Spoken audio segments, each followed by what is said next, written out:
So we got this for $12. Not a bad deal since it came with all the parts. However, it is a bit gummed up. Actually, it's not even that, it's a bit crunchy. This wheel is totally stuck. That one does work though.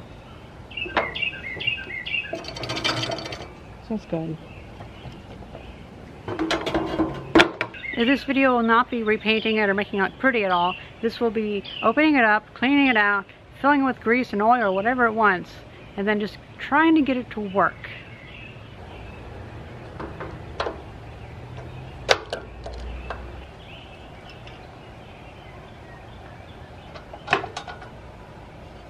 Not bad at all. Bit of rust and grease, well, dried grease, but that's not too bad. Bit of junk in the gears, but oh, some bugs. Get that cleaned out.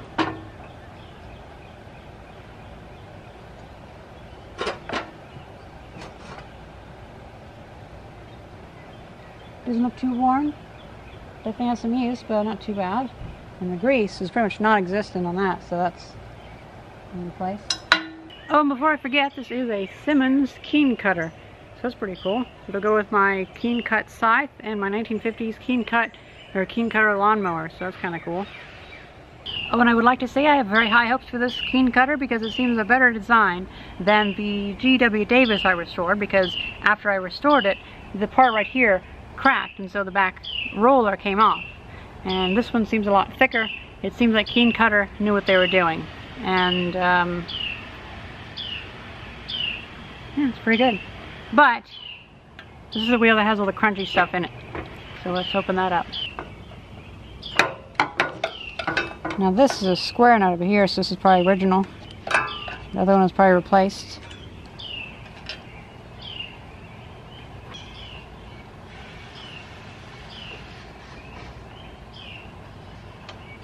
Ew.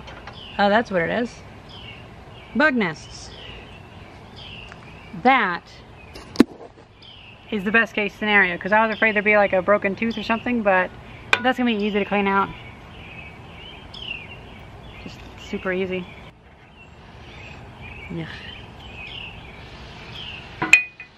Oh.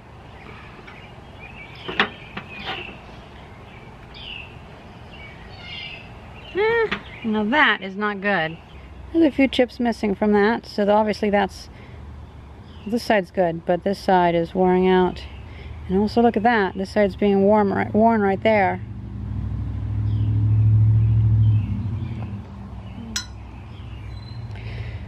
Oh yeah, look at that. It's kind of wearing out that inside part. So this has got a lot of wear on it.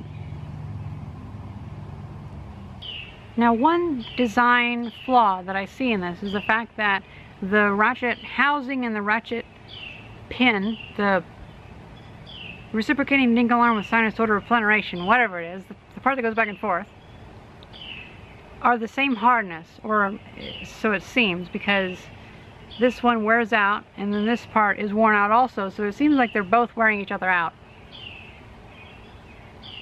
If I was back then, or if I was designing a real mower, I would make this part out of softer metal, or just not tempered as much, because that way this part would eat up, but you can easily replace it, whereas this part, once that gets eaten up, it's difficult to fix that. You have to find another one. And it seems like every single real mower that I find has a different style or shape or part of these, with different teeth and all that kind of stuff.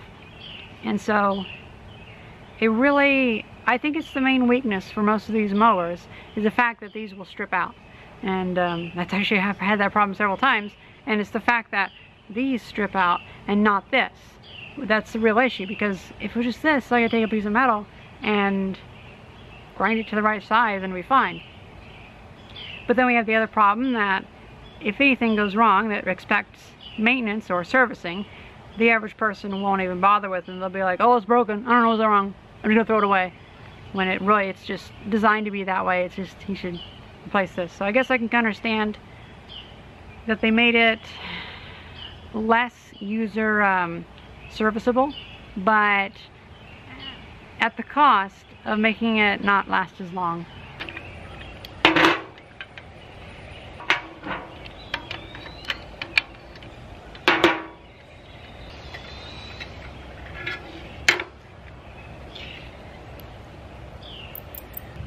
Not sure why the holes are so big, but whatever. I guess that allows for a lot of positioning. One of the other ones that I saw actually had labeling on the front, so that's kind of cool, but this one doesn't, so I don't mind painting over that.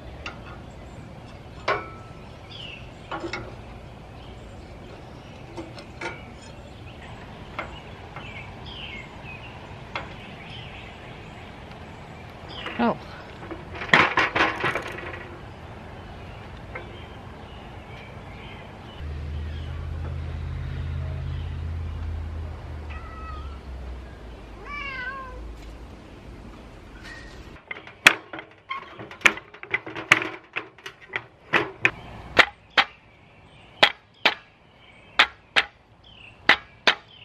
Weird. It's like bicycle bearings.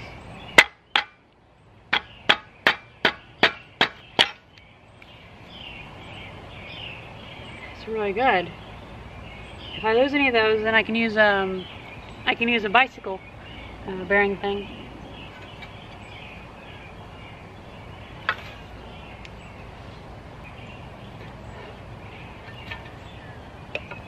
Yeah, these parts are kind of grimy, so maybe I should get the pressure washer out. But these will soak in.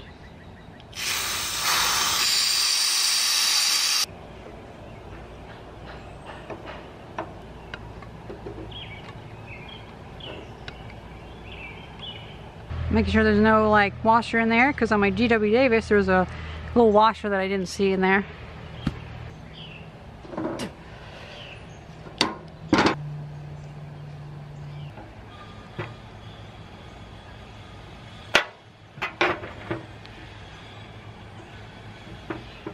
Oh, much better.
That worked so well. Holy shit.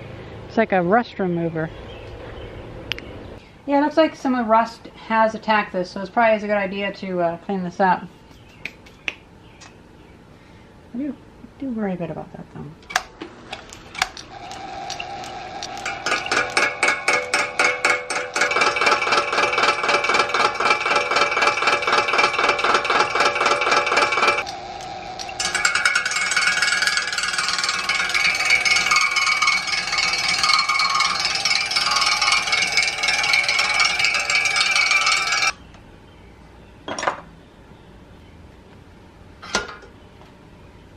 I wasn't expecting that the pressure washer will work so well as a rust remover, but it pretty much stripped it down to the metal there. That might be because the paint might be a bit weak by this time. However, it also uncovered this stripe of silver paint right across there. And that is interesting. So it's red paint with white primer and a silver stripe along the edges.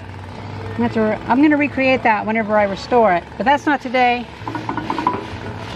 It's not today. I'm just going to make sure I spray it down with a bunch of WD-40 to make sure any of these parts that I exposed don't get rusty again. But these are totally cleaned up.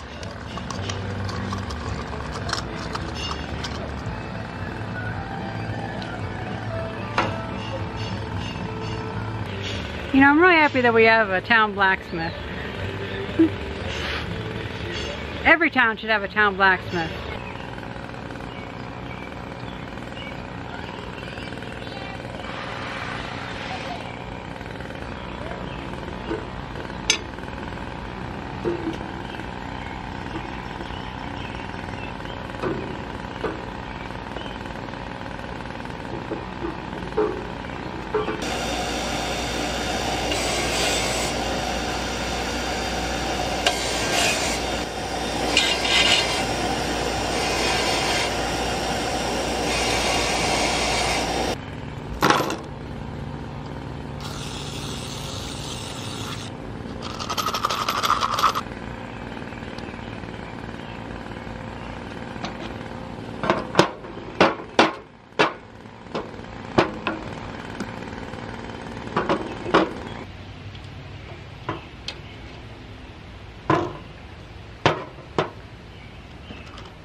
Might have been a bit tight, but oh well.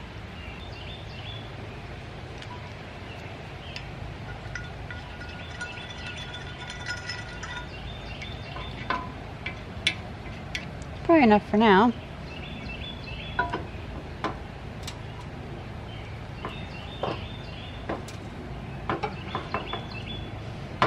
Nope, not enough.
It's not easy to turn, but it's definitely not gonna get all nasty on me, so that's good.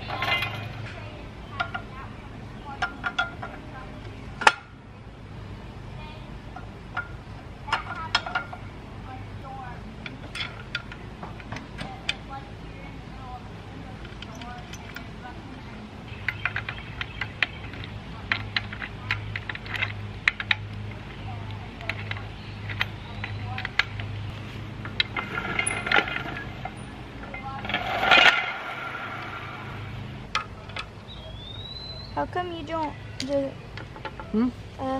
How come you just don't do this? Because there's two other ways.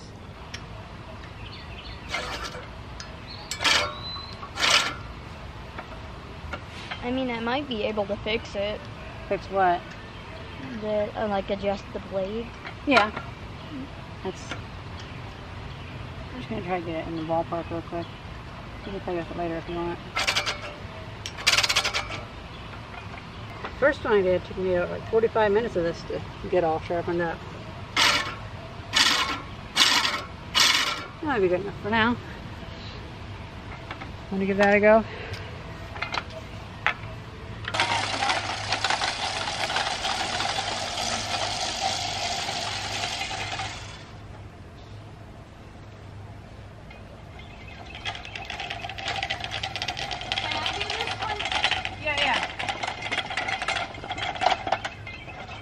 You can see the line in the back? Yeah. Yeah, actually, yeah, it's where I wrote it. There's a line behind it.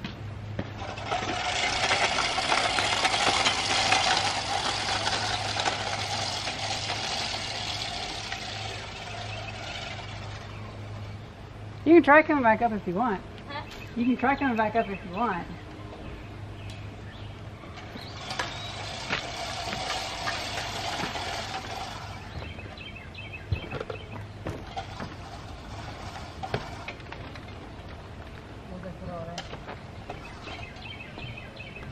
Don't break it.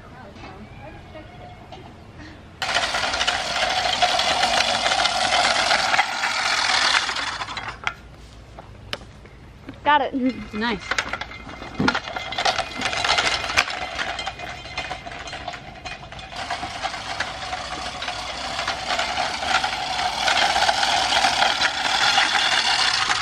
Can't believe it actually works that well. You want to try it again? Sure. I'll record you from back here. All right. Okie dokie.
It is really hot today. And that is it. This is working really well. I'm really happy with this. This was just like a 6-hour project. I guess like pressure washing and the lathe and having the workshop is really just condensing the time needed to do all this stuff so much to where honestly if I get to the lathe that'll probably take like 2 hours of tinkering around off of it. So this could have been like a 4-hour project. It's pretty good, but it's now my best mower, and I'm really proud to say that because it actually worked. That's the most productive day I've had in like a month. It works better than my GW Davis Corp one that I painted green a while back, a couple weeks ago I think, and that one, it's okay, but of course the roller busted off of it, and so now the one thing kind of digs into the ground a little bit, but it works. A beetle fell on me, or a June bug, I'm not sure. But now I can count this one as my main one because I've been mowing my yard just with a real mower here recently, and it's been okay. It's actually been quite nice. And yes, I mow the yard without any shoes on, with barefoot, because well, it's just so hot, and it's actually really nice to be able to mow without your shoes on because there's no like gasoline engine that's gonna like fling a railroad spike to you or something like that. The worst that'll happen if you hit a stick or something like that, it'll just crunch up. That's the worst that'll happen. Well, unless you're an idiot and actually stick your foot in there, but it'll take an idiot to do that. Now, I can make this one my main one, and now I can actually resume fixing the G.W. Davis one. And so I can have like part 2 and 3 where I fix the wood and maybe add like the roller or the skis or whatever one I'm gonna do. And it's really hot and I'm running out of things to say, but I'm extremely happy with this thing. I love how it went. And I really love how there is also room for improvement. So it's a bit stiff. When I put it back together, I put the sides too close together, and so it does actually rub on the bearings a little bit much. I am certain that the blades still need a bit more sharpening, and so I'll get one of those sharpening kits and we can actually go through and sharpen a lot of my blades. But I might take apart my G.W. Davis and the other one that I just got and put them on my lathe and do the same thing, because this seemed to really help. I imagine that whatever I do with that lathe, it will with these, it will not work very well with carbide, tungsten carbide, because I imagine that stuff would just shatter, like all the things hitting it. Ugh, no.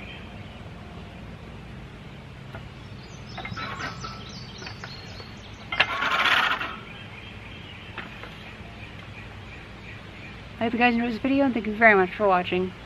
See you again.